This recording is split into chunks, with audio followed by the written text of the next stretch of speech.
So how are you, Chris? I'm well. Yourself? I'm good, thank you. Yeah. What were some of the reasons why you started a Flex Fight series? I used to be a competitive mixed martial artist. I got injured. My story is not really that unique from a lot of other, great names. But after getting injured, I just wanted to stay involved in the community. I love combat sports. I love what it did for my life. So um, I figured, being a promoter, I think I had the personality for it and the drive to get it done at the highest level. So that's really where that came from. How do you find that transitioning from being a mixed martial artist into being a CEO of a fight organization and matchmaker? I'm sorry.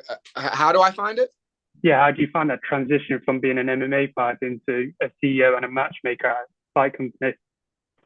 So, it's so different in a lot of ways. It's almost like you have to use the opposite side of your brain. I'm definitely like, obviously we're all A-type personalities in this sport. So it was a little bit there was a little bit of a transition as far as I just say things how they are, exactly how you know uh I'm thinking about them, and in this game you have to be a politician sometimes. So that was a little bit of a learning curve for me because I just say it like it is, most of the time.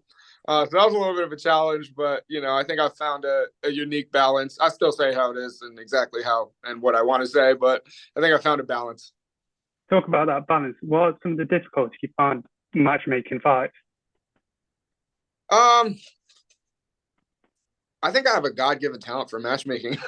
Obviously it's like it's difficult in the way where there's only so much that's in your control, right? So there's like a lot of factors that you have zero control over that could happen.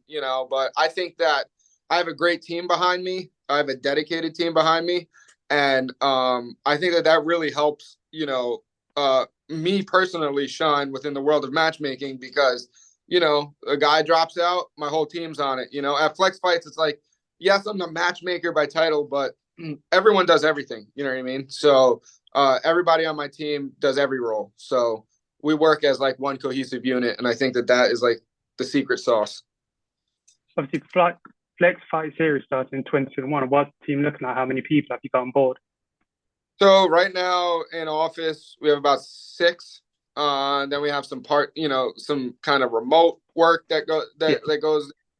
I would say the core six of us are really the ones that are, kind of pushing the tempo and making sure that Flex Fight Series is being innovative and kind of blazing the path. We are the only pro-based mixed martial arts organization in New York. We're not the only ones that ever has ever done pro in New York. Obviously Bellator has come, UFC, PFL, but we are the only pro-based organization that is New York based. Talk about being New York based. Trouble in Paradise Saturday, May 20th is based in Florida. What's that for your organization being the first event outside of New York City? So it's actually our third event outside of New York. And I think internally we just, we want to expand. We have a great base in New York. We have a great following in New York, a loyal fan base, and we want to bring this type of quality to other states. This type of high end regional show to other states. Our tagline is MMA done different. We like to say that we're like the designer brand for mixed martial arts. And we want to bring that to other states, and we want them to experience, our new and innovative take on the world of combat sports. Is there other states you're planning to go to in the future, as well as New York and Florida? All Republican states. They're just easier to do business. That's just a fact. Any red state is easier to do business. Look, I'm not a politician. I didn't make it the way that it is, but that's just the fact. So, yeah, I mean, you can see us in Texas for sure. We do like Florida. We want to solidify our kind of our flag in Florida right now. So that's the immediate goal. You found the fan base is different from Florida to New York, is it pretty much the same? Oh yeah, I love my Floridians. Don't get me wrong; they are definitely a different kind of bunch, though.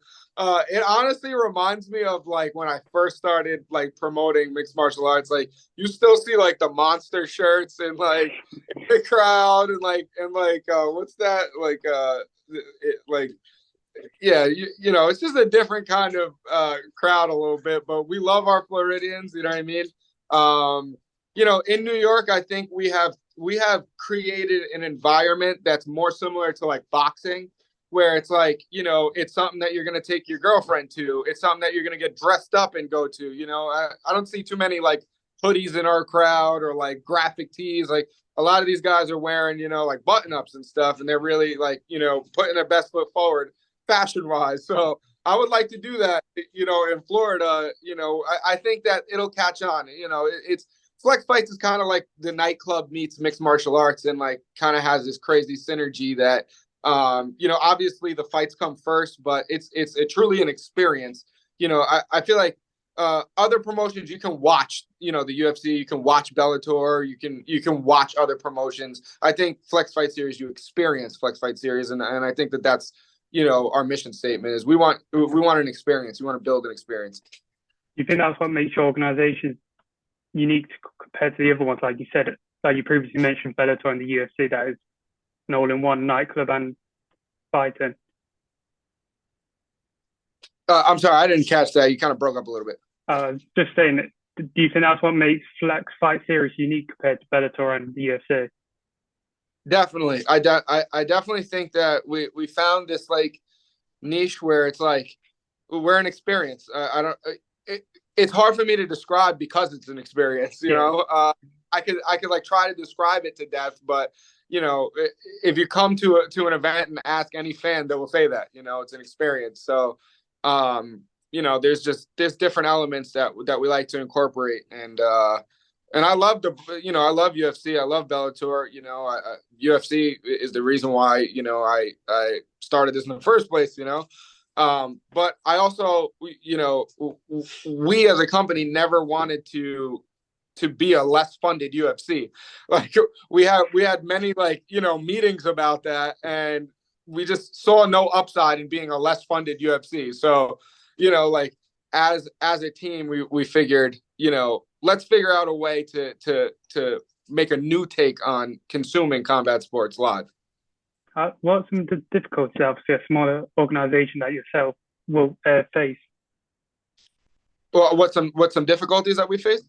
Yeah, like compared to the UFC, obviously someone as big as the UFC or Bellator. Yeah, I mean, obviously, funding.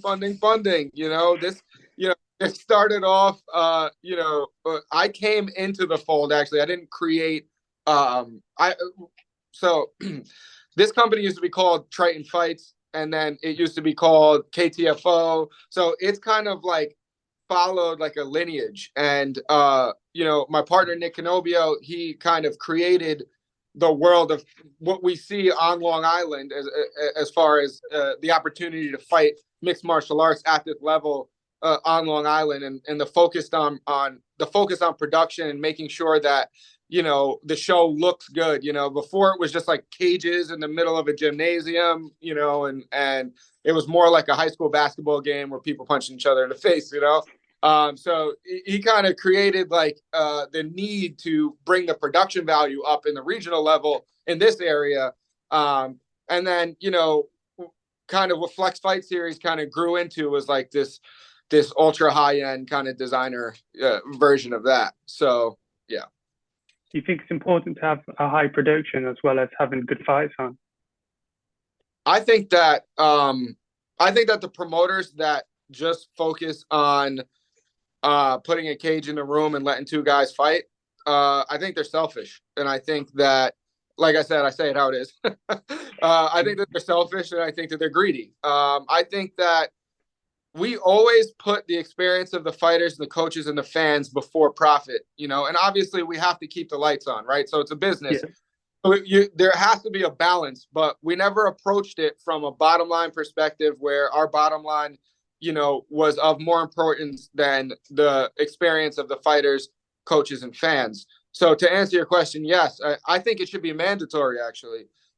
At this level, if you're going to hop into this game and you're going to profit off of, two other individuals kind of putting their bodies, minds on the line, their health on the line, I think that it should be mandatory that you're putting your best foot forward and creating the best environment for them to do that, the biggest platform for them to do that, So yeah, that's the short and skinny of that answer.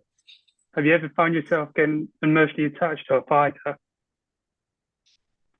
As a matchmaker, it's so funny because like sometimes I'm in the cage and I like try to like not make facial expressions on purpose because I've had situations where it was like, oh, you were rooting for him or you were rooting for her or whatever, and I got love for all of my fighters from like a person perspective. I don't look at them like a number on a spreadsheet or a name on a spreadsheet. Like I make sure that I know all of these guys personally. I know who they are as people, so I'm emotionally attached to every one of them because I'm living vicariously through them. If you gave me the choice, I'd rather be in there. I'd rather be competing than be a promoter. God had different plans. You know what I mean? The knee injury that I suffered, I had to be honest with myself and say, like, you're never going to get to the elite level that, you dreamed of without some major damage to my body. So, again, I'm living vicariously through these kids, but that's the reason why I care so much. And that's the reason why my team works, 10, 12 hours a day, 6 days a week. I really got to commend my team. They really put their heart into this the same way, I do. So it's definitely not a one man band here. You see that with all the big organizations, that there's multiple people behind the scenes that you might not hear of that works hard. Yeah. Was that a question? I'm sorry.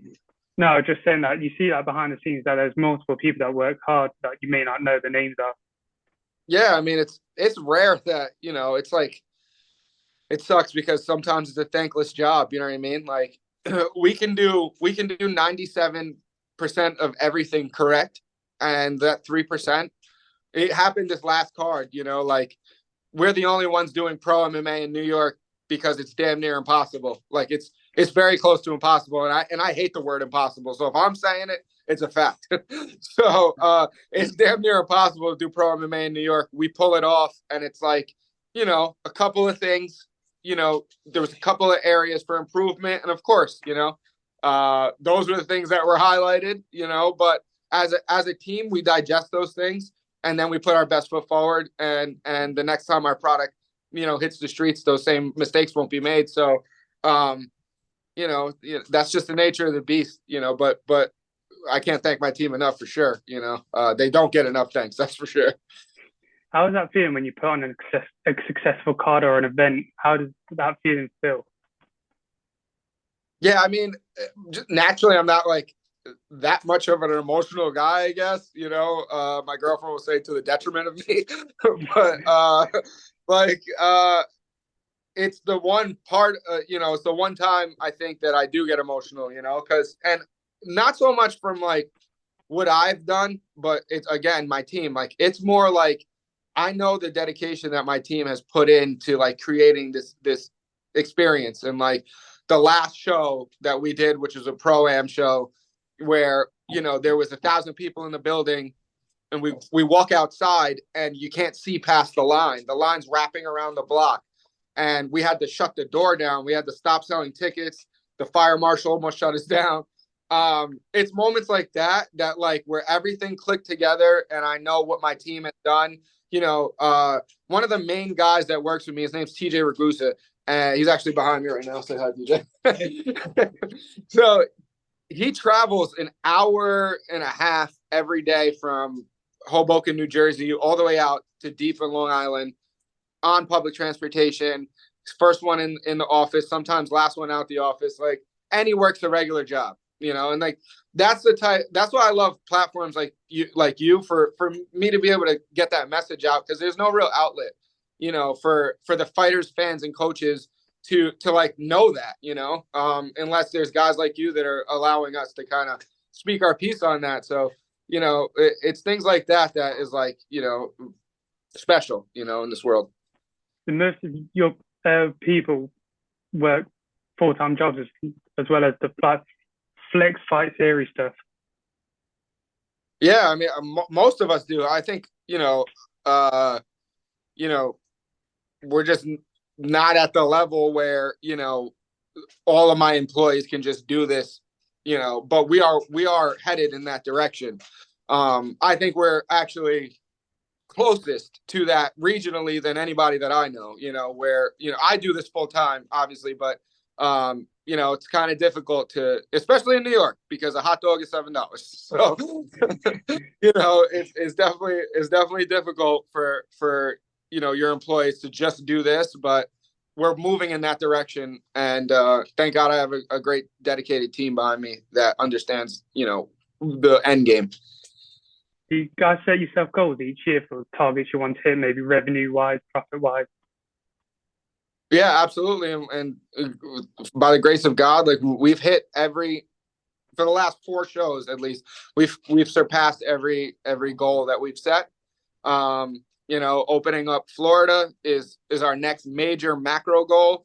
So, that's kind of where we're at, and our best foot is forward. The momentum on social media has been, insane.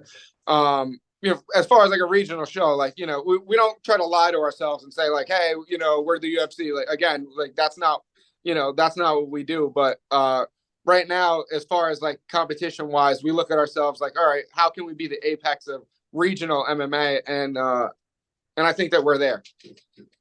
Would you go outside the United States in the future once you hit those goals, past them in other states, like you said before, Florida, Texas? Would you go to Canada, South America? I'll be honest, man. If my partners were on this call, they would tell you I'm like toxically innovative. So if you told me like, hey man, we got a spaceship going to the moon, like trying to do an MMA fight on the moon, I would 100% try to figure out how we can get flex fights on the moon. So there's no place that I'm not willing to go. It just obviously has to make sense. It's a business. There's what you want to do and what's possible as far as from, a financial perspective, but 100%, we're always trying to push the envelope.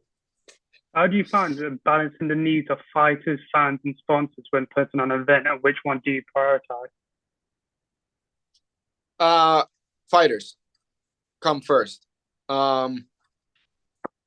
There's no show without fighters. Yeah. People got to I think a lot of these regional promoters, they think about it wrong. They think the fighters work for them, and that could not be the farthest thing from the truth. We work for the fighters. And I think that is one of the major reasons why we have a lot of loyalty with our gyms, is because they understand that we look at it like that. So before a fan, before any of my staff, the fighters come first, because without them, you don't have a show, you know what I mean? And they're the ones that are risking the most. Well, except from fighters, which one would you prioritize second, fans or sponsors? I would have to say sponsors. Again, they're sponsors are the ones risking their money. They're the ones that are helping us keep the lights on. They are the ones that are helping us build the platform. We love our fans. I'm not discounting our fans at all. You know what I mean? We 100% love and appreciate our fans, but the fighters and sponsors are really the lifeblood of the core of how we're able to survive. So yeah, that would be that in that order. So as you said before, sponsors are the main core of how you survive. One of your sponsors that fell through was MMA Island. What happened with them? This is another situation where I'm going to try to be political, but I'm going to say exactly what is on my mind. I think MMA Island is a great brand. The brand itself, I think the original founder, Chris Santiago, I genuinely hope that he retains ownership of his brand. I think that he's a great kid. I think that he worked really hard to create that. And unfortunately, he got into business with the wrong kind of person. And I'm not even going to say his name because it's not worth him even being mentioned at all. But I will say that in the future, if Chris does, retain his brand as he should, and I think that he's on the way to doing that. And I think that there'll be an interesting story to tell behind it, that will potentially help him grow his brand even more. So, in the right space, he could benefit from this, as weird as it sounds, I think that, yeah, in a twisted way, I think that he could potentially grow his space even more. But, yeah, as of right now, the person in possession fraudulently of his brand, Flex Fights has no desire to do business with. Do you ever find that with other sponsors that there's someone that you don't want to do business with, or it's just MMA Ireland? I have never I've never come across a business that I didn't want to do business with before him. I mean, I think that he's the guy that owns it, man, just did a lot of wrong, and he needs to atone for that, and it is what it is. Where do you see Flex Fight Series in, let's say, 5 years' time? I see us taking over some states, I definitely do. I see our sponsors, like great sponsors like Swole House, growing with us synonymously. One of our first sponsors for when we used to be called Triton was a brand called Tiger Life. It was an energy drink, and they actually ended up being, the title sponsor for BKFC for a while, and that was through our connection, and showing them the analytics of what we were able to provide. They brought it to the BKFC, and they were able to ink a deal. So that was kind of our proof of concept. I hate calling us a regional show because we do have reach. We're on Pluto TV, that is owned by Viacom. We're on Fubo Sports.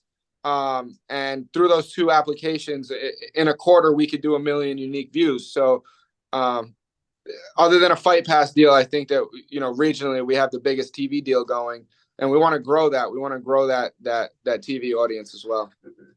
Is it important for sponsors seeing, as you said, the energy drink that sponsored bare knuckle boxing, coming through yourself, that they can grow and be a bigger brand because of you? Yeah, it's huge. I mean, that's just one example of a brand that grew with us, and then kind of went off to the biggest stages, in the world. But that's not the only brand. We've had the U.S. Army sponsor us. So the bigger organizations have seen value in working with Flex Fight Series because of how we do things, and also our reach. Again, that TV audience that we have already, one of our immediate goals is to put a bigger spotlight on that. I don't think enough people understand our actual reach, and internally we're going to be working on that, in this coming quarter to kind of get that message out that, we have a big reach. Talking about being on TV, is it big that you already are on TV and you don't have to go through what the UFC had to go through? Yeah, I mean, I think, again, like, that's kind of a feather in the cap of my partner, Nick Canobio. Like, he has a production background. His family is very well known in the world of boxing, and through that, he very intelligently leveraged a small regional MMA show, and now we're in front of 500,000 people on one platform. So, that's definitely a feather in his cap, and something that, I wouldn't have been able to do by myself. You know what I mean? So that's why I say our team is important. Like, we're like this organism, this machine that kind of works together, and we all understand where we're trying to get to. Talked about before how you prioritize fighters first. How do you go about recruiting fighters to come and fight in your shows? So when I first started, I was like damn near begging guys. The first couple shows, I'm like, dude, I'll give you my shoes off my feet. Like, it was hard. It was really hard. I had to I was going to gyms and just sparring guys. Like I would just go, like, say I knew a guy had a fight coming up, I would just offer like sparring, you know what I mean? Like at that point, I was literally like shaking hands and taking trial classes to talk to coaches, like really like guerrilla marketing, my matchmaking. And now it's totally flipped. I mean, we don't really reach out that much to people. They really come to us. We have our set relationships that are very loyal to us. They exclusively fight for us most of the time. But it's very rare that, we're like reaching out to people, they're really kind of coming to us now, which is a blessing and definitely as the result of our hard work. Do you accept every fighter that comes out and reach you, or do they have to fit your promotion? I like to give opportunities to people, that being said, no, we don't accept everybody. I want to make sure that they fit what we're trying to do here. You know what I mean? So that's very important. I like to make quality matchups. I like to make even matchups as much as possible. A lot of times with O&O guys, it's a little bit difficult because, the guy will say, yeah, I'm a ninja in the gym. You know what I mean? And you don't really know, So it's a little go with the O&O guys, but again, that kind of goes back to like learning these guys as people, like sometimes it's styles that make fights, personalities that make fights, athleticism that make fights. So it's all these factors, that are considered when we're making matchups. Obviously, your next event, Trouble in Paradise, Saturday, May 20th. What can fans expect? Some of the best fighters in like that Tampa region are coming together. We're bringing a lot of our New York fighters down. It's not like a New York versus Florida card. We have done that in the past, but this is Flex Fights Florida, and we want to make sure that is like out there in the world, that this is this is us creating Flex Fights in Florida. I wanted to kind of get away from the New York versus Florida thing because I want the Florida fighters to feel like, this is their brand. Not that this is a New York brand coming into their market, So, we're very excited. We got some real killers on the card. Shout out Billy Q from Gracie Tampa South. Shout out John Ortolanti from South Tampa BJJ. Vince McGinnis from Kaizen. Just some of the bigger gyms that are supporting us out there. And that's like right out of the gate. We are guys that are not from their area, and they've shown an immense amount of loyalty to us. So can't appreciate.